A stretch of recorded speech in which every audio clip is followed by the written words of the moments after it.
Sashen Hausa na BBC ke fatan kun wayi gari lafiya a shirinmu na karfe 6:30 agogon Najeriya da Nijar, 5:30 kenan agogon GMT da Ghana. To a cikin shirin namu na yanzu za ku ji cewa shugaban Amurka Donald Trump ya ce gwamnatinsa za ta dan sassauta a birnin Minneapolis inda aka shafe kwanaki ana fafatawa da jami'an tsaron da ya tura biyo bayan kisan wasu masu zanga-zanga biyu. Wani mutum ya kai wa fitacciyar 'yar majalisar wakilan nan ta jam'iyyar Democrat a Amurkar Ilhan Umar hari. A Najeriya rikitar siyasar jihar Kano na ci gaba da ɗaukar wani sabon salo, inda tsohon gwamnan jihar Abdullahi Umar Ganduje ke cewa za su tsaya kai da fata wajen tabbatuwar nasarar gwamnan jihar Abba Kabir Yusuf da ya koma APC a baya-bayan nan. Magana ce ta dole ne mu taimaka wannan gwamnati ta yi nasara, domin ta yi nasara mu muka yi nasara. Al'ada ta jam'iyya ta APC shine gwamna ya maimaita idan shekara hudu idan ya kara wasu shekara hudun. To sai dai a nasa bangaren tsohon jagoran manyan 'yan siyasar biyu Rabi'u Musa Kwankwaso na cewa a yi dai mu gani. Musamman yadda Ganduja shi ya daga hannu, wannan daga hannun nasa da mu a gurinmu ya faɗi zaɓe, domin da Ganduja yana da hannun dagawa da 2019 ya daga hannunsa, da Ganduja yana da hannun dagawa da ya daga 2020. Yadda kika san suna kurkuku haka za su rinka ci.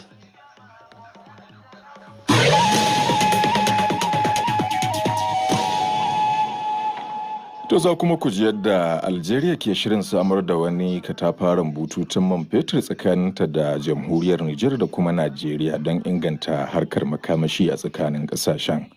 To amma sai an fara da shan labaran duniya tukuna. Ni ne Imam Saleh. Shugaban Amurka Donald Trump ya ce gwamnatinsa za ta dan sassauta a birnin Minneapolis inda aka shafe kwanaki ana fafatawa da jami'an tsaron da ya tura biyo bayan kisan wasu masu zanga-zanga biyu. Ya musanta cewa hakan tamkar wani ja da baya ne, yana mai cewa ƙarin shiri ne. Yayin wani jawabi da ya gabatar a jihar Iowa, ya ce bai kamata a ce tun farko ɗaya daga cikin mutanen da aka kashe Alex Pretty ya je da bindiga wajen zanga-zanga ba. Ana ganin kalaman nasa na iya jefa fargaba a zukatan wasu 'yan jam'iyyarsa ta Republican da ke da ra'ayin barin jama'a su shiga ko'ina da bindiga ba tare da wani hani ba. A gefe guda, sakatariyar tsaron cikin gida ta Amurkar Kristi Noem na fuskantar matsin lamba bayan kisan gillar da aka yi wa mutanen biyu. Shugabannin majalisar wakilai na jam'iyyar Democrat sun yi barazanar tsige ta idan har shugaba Trump bai kore ta ba. Sanata Tom Tillis na jam'iyyar Republican ya ce tana shafa wa Trump kashin kaji, don haka bai kamata a ci gaba da barinta ba. Tun da farko Mr. Trump ɗin ya jaddada ƙwarin gwiwarsa a kanta, inda ya ce tana yin komi bisa ka'ida. Wani mutum ya kai wa fitacciyar 'yar majalisar wakilan nan ta jam'iyyar Democrat Ilhan Umar hari a lokacin da take gabatar da jawabi a wani taron wayar da kan jama'a a birnin na Minneapolis. 'Yan sanda sun ce mutumin ya yi amfani da sirinji ne wajen fesa mata wani ruwa da ba a san ko menene ba. Ilhan, wadda ta ci gaba da gudanar da jawabinta, ta ce ba za ta zuba ido tana kallo waɗanda ta bayyana a matsayin karnukan farautar Mr. Trump su hana ta magana ba. Wakiliyar BBC Anna Fegi na cikin ɗakin taron lokacin da abin ya faru. When he was taken away, I could hear him actually say, she's pitting us against each other. Ta ce na ji mutumin yana ta cewa tana so ne ta haɗa mu faɗa da juna yayin da ake ƙoƙarin fitar da shi daga wajen. Wurin ya ɗan yi shiru kafin daga bisani aka ci gaba da gudanar da taron. 'Yan sanda sun tsare mutumin. To kuna shan labaran duniyar ne daga nan sashen Hausa na BBC.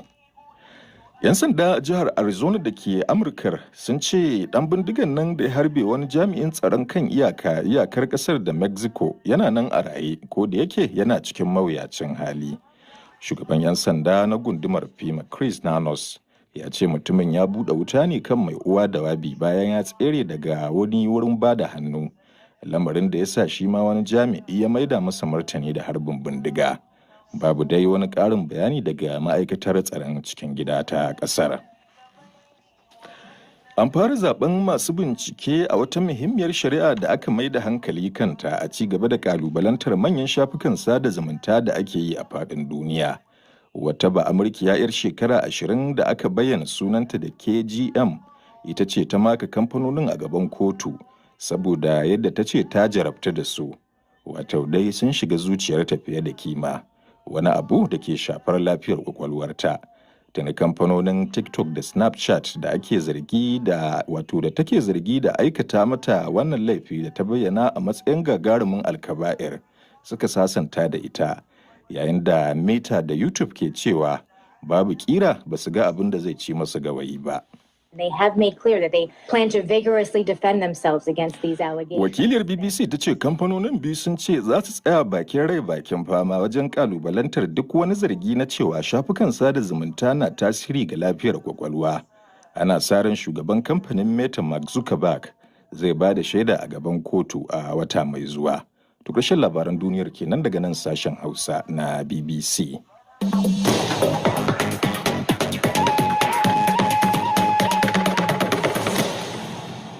To yanzu kuma bari mu je ga rahotanni inda kamar yadda watakila aka ji a labaran duniyar shugaban Amurka Donald Trump na ci gaba da fuskantar matsin lamba daga wasu a cikin abokan hudarsa na siyasa waɗanda ke nuna damuwa kan halin da ake ciki a birnin Minneapolis.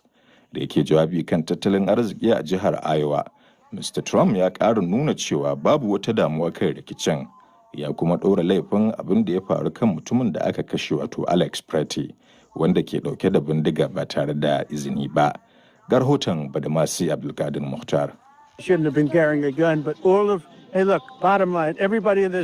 Bai kamata ya rike bindiga ba. Ku sani cewa dukkan mutanen cikin ɗakin nan na kallon abin da ya faru a matsayin wani abu da bai kamata ba. Sai dai ga mara sanin ya kamata.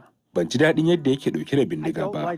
Ban so a ce yana ɗauke da bindigan ya rasa shi ba.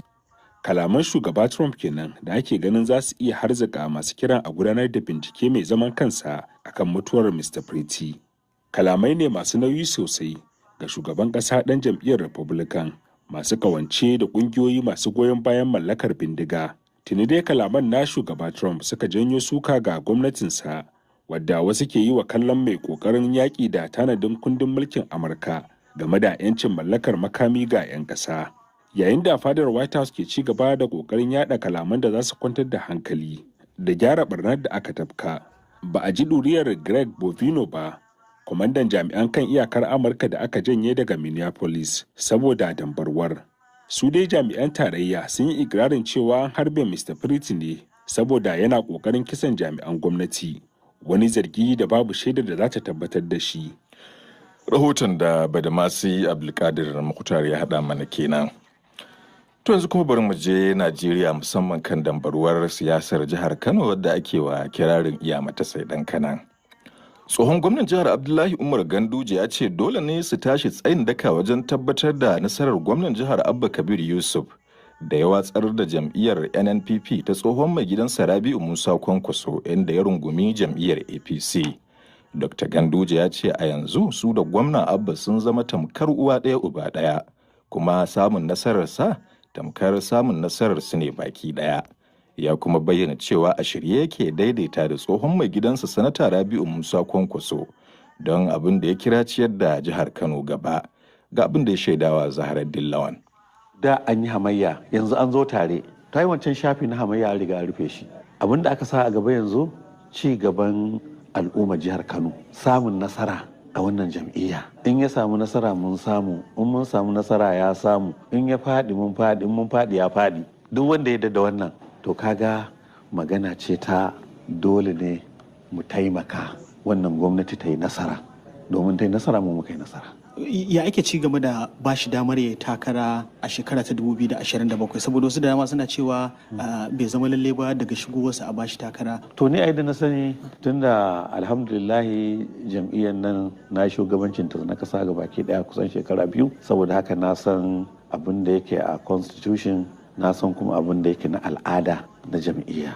To al'ada ta jam'iyya ta APC shine wanda yake gwamna shi za a fara ba shi tai idan yana sha'awa ya takara domin ya maimaita, ko kuma idan shekara 4 idan ya kara wasu shekara 4. To gwamna jam'iyyarmu ga al'ada tana ba shi dama ya yi takara. Wannan tana nan har yanzu wannan tsarin? Har yanzu wannan tsarin yana nan. Na al'ada ce, ba wai a constitution yake ba, al'ada ce na jam'iyyar.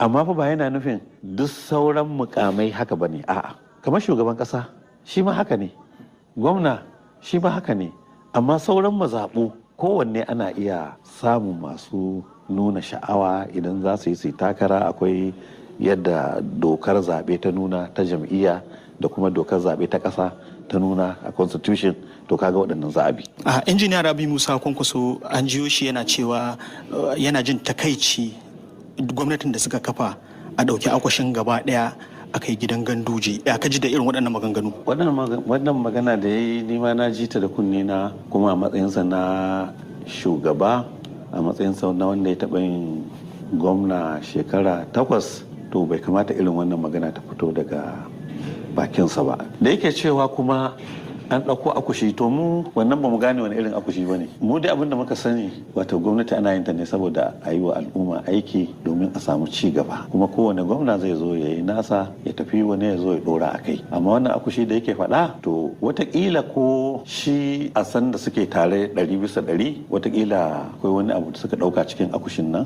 yana jin daɗinsa kuma yana ganin kamar yanzu wannan akushi ya tafi. To amma mu a wajenmu babu wani maganar akushi da aka kawo a gidanmu, sai dai kawai an kawo gwamnati, kuma gwamnati wata za ta yi wa talakawa aiki. Kana da buri wata rana a ce kun sasanta da shi Rabi Musa Kwankwaso, a ce babu wani abu? Kana da buri da wannan? A kwarai da gaske, a matsayin mu na musulmi akwai mutum da zaka ce baka so ku daidaita da shi, harka ce fata siyasa. Saboda haka nan gaba muna fata za mu daidaita da shi, a zo a tafi gabaki daya, domin dama can mu mun yi siyasa tare da shi, kuma yan uwan juna ne.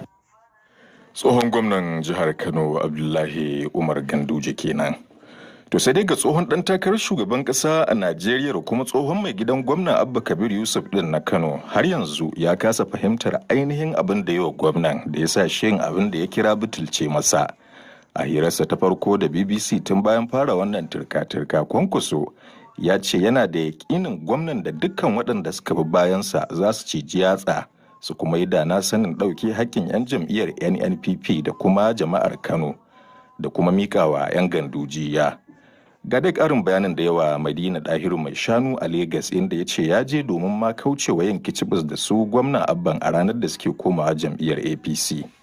Da yawa mutane na da labarin gani suke ma wani tsari ne da ni da shi ko da ni da su. Ni ma sau da yawa ba na yarda cewar abubuwan da suke faruwa haka suke. Za ka iya gaya min menene babban abin da ya fi baka takaici game da komawar gwamna Abba jam'iyyar APC? Banda barinmu a ce ya koma gandujiya, ni kaina na kwanta sai in waiwaya in ce me ya faru, waye yi laifi, ni ne laifi, jama'iyya ce ta laifi, 'yan jama'iyya ne suka yi laifi. Wani abubuwa na kasa samun amsa. Wato baka san menene ya janyo hakan ba kenan? Ban sani ba, saboda duk abubuwan da ni ya faɗa mu da wanda ya faɗa wasu suka faɗa mu duka ba su wuce abin da ike na tafiya tare zai faru a gyara ba. Gashi kuma gwamna Abba yana auren 'yarka. Shin wannan abin da ya faru zai bata zumuncin da ke tsakaninku? To, ba zan ce zai bata ba ko ba zai bata ba, tunda dai abubuwan kamar farko-farkon su muke gani, ba mu san yadda abubuwan za su kasance ba. Gwamna Abba ya bayyana cewa ɗaya daga cikin dalilan da ya sa ya bar jam'iyyar NNPP shine ana yawan samun rikice-rikicen cikin jam'iyya. Shin hakan na nufin cewa a matsayinka na jagora baka yi nasarar kashe waɗannan matsalolin ba? Ina jin magana da yake shine kamar jama'iyyar mu tana da matsala, ina jin wannan yake sanya magana. Kuma wannan jama'iyyar mu lafiyar ta kalau. Amma jam'iyyar ku kwanan baya ta rabe biyu ai ba wata jama'iyya da babu wasu wa'anda suke da korafi. Na tabbatar miki a sani na babu wata jama'iyya da tafi NNPP zaman lafiya da kwanciyar hankali. In kuma da shi ki bari su yi wannan congresses da convention. Ashe za ki ga rigima. Wasu daga cikin waɗanda suka bi gwamna Abba sun ce sun bar jam'iyyar NNPP amma ba su bar Kwankwasiya ba, wato za su ci gaba da sanya jar hula. Shin za ka amince da hakan? Magana ce an riga an gina haske, an gina duhu a Kano. In za ka je kai Kwankwasiya, waye ce ka fitar daga Kwankwasiya, ka tsaya kai Kwankwasiya ma a inda take.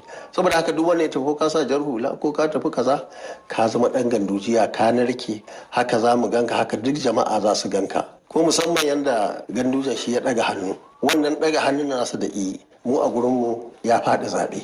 Domin da Ganduje yana da hannun ɗagawa na 2019 ya ɗaga hannunsa. Da Ganduje yana da hannun ɗagawa da ya ɗaga 2026. Kana cewa kenan zaɓe mai zuwa Abba zai faɗi kenan? Ai dai wannan tsarin ne jama'a Kano ba sa so. Ni na sani tunda dai mun ci a cikin rashin ƙarfi ko da ƙwaya ɗaya. Muna da haƙƙi wanda ya zo wajenmu in ba ɗan kwankwasiya ba ne ko ya shekara 40 muna tare da shi a zuciyarsa sai ya bari. Wanda yake can kuma ko ya yi shekarar gwamna shi Ganduja ya fi shekarun Ganduja a gun. Duk inda ake sai ya dawo gurin mu. Yadda kika san suna kurkuku haka za su rinka ji. Wato kana ganin kaman nan gaba gwamna Abba zai dawo da kafarsa. To wannan ba sa abin da ke faɗa ba, amma dai dan Allah ya bada yawan rai aka yi nisa, in ma bai dawo ba zai da na sani. Kana ganin a lokacin da kuke tare da gwamna Abba ka ba shi dama ya sakata ya wala ya yi aikin shi a matsayin shi na gwamna? Ki bari sai ya faɗa tukuna. Ni ba zan je in ce an yi kaza ba. Kamar yadda na saba cewa rashin hakuri shi ya kawo mai aka shuka a nan. Wasu na ganin bayan faruwar wannan abin kamar siyasa ka ta zo ƙarshe. Haka dai mutane suke zato. Ai mu wannan kalubalen shine karfin gwiwa. Kano da in Allah ya yarda mu tana nan a wajen mu. Najeriya ma in Allah da muna nan muna aikin da ya kamata mu zo mu haɗu a kawo gyara a Najeriya. Tsohon ɗan takarar shugaban ƙasa a Najeriya Sanata Rabi'u Musa Kwankwaso kenan. To a Najeriya yanzu haka har ma da jamhuriyar Nijar kamar da Chadi agogo na cewa karfe 7 ne saura kwata. Ni ne Imam Saleh daga nan sashen Hausa na BBC. Gaba a cikin shirin za ku ji irin wainar da ake toyawa a fagen wasanni.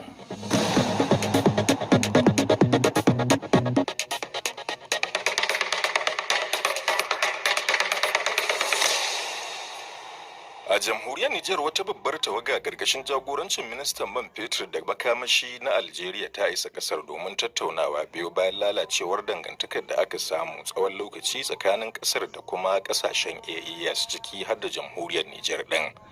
Baya ga tattauna batutuwan da suka shafi bunƙasa